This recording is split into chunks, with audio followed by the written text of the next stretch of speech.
तो आज हम बात करेंगे टाटा की जबरदस्त स्कीम के बारे में, जिसने अपने निवेशकों को 18% के आसपास का रिटर्न दिया है। एक बहुत शानदार रिटर्न दिया है। जहां टाटा का नाम होता है वो सिग्निफाई करता है एक ऑनेस्ट बिजनेस को, एक भरोसे के नाम को। तो टाटा एएमसी इसको मैनेज करती है और इस फंड का नाम है टाटा डिजिटल इंडिया फंड। इस फंड का objective long term capital appreciation है, यानी कि लंबे समय के लिए ये फंड निवेश करता है आईटी कंपनीज में। आईटी कंपनीज के स्टॉक में लॉन्ग टर्म के लिए ये फंड इन्वेस्ट करता है और उससे कैपिटल एप्रिसिएशन या फिर रिटर्न जनरेट करता है। ये फंड इक्विटी कैटेगरी को बिलोंग करता है और टेक्नोलॉजी सेक्टर में मेनली निवेश करता है। इसका बेंचमार्क निफ्टी आईटी है। इसकी फंड मैनेजर मीता शेट्टी हैं। मीता शेट्टी काफी समय से इस फंड को मैनेज कर रही हैं।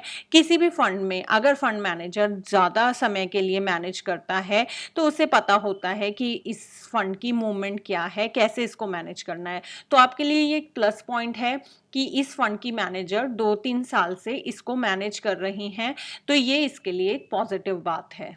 तो इस वीडियो में हम जानेंगे कि क्या आपको इस फंड में निवेश करना चाहिए या नहीं, क्या इसकी डिटेल्स हैं, क्या वो बारीकियां हैं जिस पर आपको ध्यान देना चाहिए, इसका रिटर्न क्या रहा है, इसमें रिस्क क्या है और क्या इसकी इन्वेस्टमेंट से रिलेटेड बारीक बातें हैं जिस पर आपको ज़रूर ध्यान देना चाहिए। तो अगर आपने हमारा चैनल अभी तक सब्सक्राइब नहीं किया है तो पहले हमारे चैनल को सब्सक्राइब करें, पसंद आए तो लाइक और शेयर भी करें। तो इस फंड की NAV है 31.04 और अगर आप इस फंड की परफॉर्मेंस देखें तो ये फंड स्टार्ट हुआ था 2015 में और उस समय इसकी NAV थी 9 रुपये के आसपास और तब से लेकर अब तक इस फंड में एक अपवर्ड स्विंग रहा है। 2020 के बाद लगातार इस फंड ने बहुत ही उम्दा परफॉर्मेंस दी है और इसकी NAV हो गई 40.69 के अराउंड 2022 में। इसके बाद इसने एक गिरावट दर्ज की और यहाँ पर आपको एक बाइंग अपॉर्चुनिटी है कि आप इसको लोअर लेवल पर खरीद सकते हैं। इसका एसेट अंडर मैनेजमेंट 5888 के अराउंड है, जो कि आपको ज्यादा बड़ा नहीं लग रहा है, लेकिन ये एक सेक्टोरियल फंड है। तो सेक्टोरियल फंड में ज्यादा एसेट अंडर मैनेजमेंट हो तो उसको मैनेज करना कभी कभी थोड़ा मुश्किल हो जाता है, लेकिन इस समय पर इसका AUM आप ठीक कंसिडर यानी कि पॉजिटिव साइन पर इसको कंसिडर कर सकते। इस फंड का एक्सपेंस रेशियो 2.02% है, जो कि थोड़ा हायर साइड पे है। अगर एक्सपेंस रेशियो 1.5% से ज़्यादा होता है तो वो अक्सर हायर साइड पे या फिर हायर रेशियो में कंसिडर किया जाता है। तो कहेंगे कि एक्सपेंस रेशियो इसका थोड़ा ज़्यादा है। ये फंड स्टार्ट हुआ था 28 दिसंबर 2015 को और तब से इसका रिटर्न जो रहा है 18.18%। तो अगर इस फंड की रिटर्न की बात करें, आप अगर सिर्फ मात्र 10,000 की SIP इसकी इंसेप्शन डेट पर स्टार्ट करते तो मंथली SIP हम इसमें कंसीडर कर रहे हैं और इसका जो रिटर्न हमने लिया है वो 18.18% लिया है, जो कि इसका सिंस इंसेप्शन रिटर्न है। और अगर मात्र आप 5 साल के लिए अपनी SIP इसमें करते तो आपकी इन्वेस्टमेंट हो जाती 6 लाख की। तो इस पे आपकी जो टोटल वैल्यू होती वो होती 9,62 के अराउंड। तो 6 लाख रुपए लगा के आपका 10 लाख के करीब का कूपस इसमें इकट्ठा हो जाता।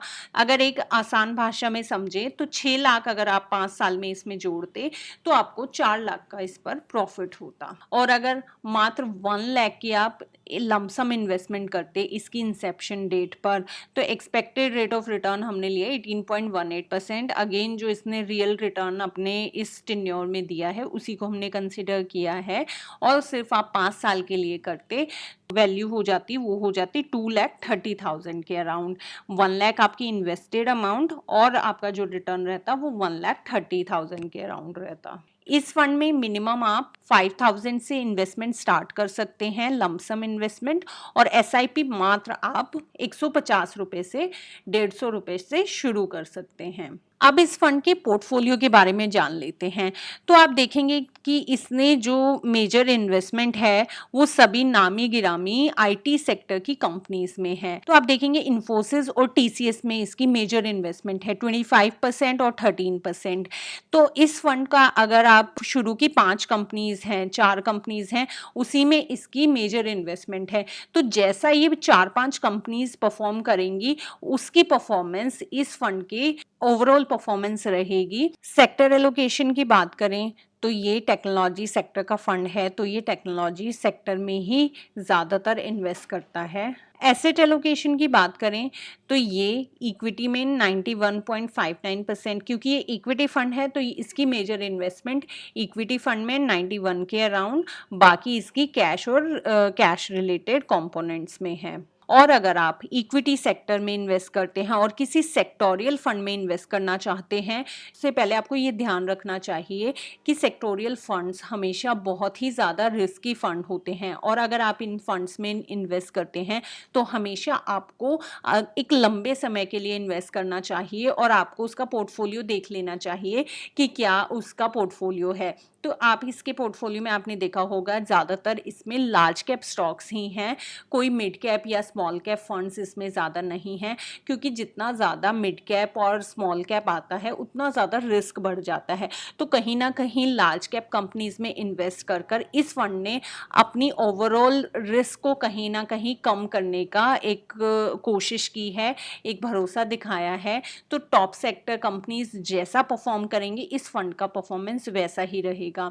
तो इस फंड के लिए हमारी तरफ से एक ग्रीन सिग्नल है। आप इसमें अगर आप सेक्टोरियल फंड में थोड़ा ज़्यादा रिस्क लेकर रिस्क एपेटाइट पर इन्वेस्ट करना चाहते हैं इक्विटी सेक्टर में, तो आप इस फंड में इन्वेस्ट कर सकते हैं।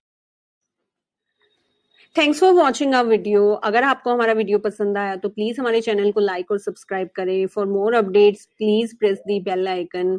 सो let's get started with multi cap wealth.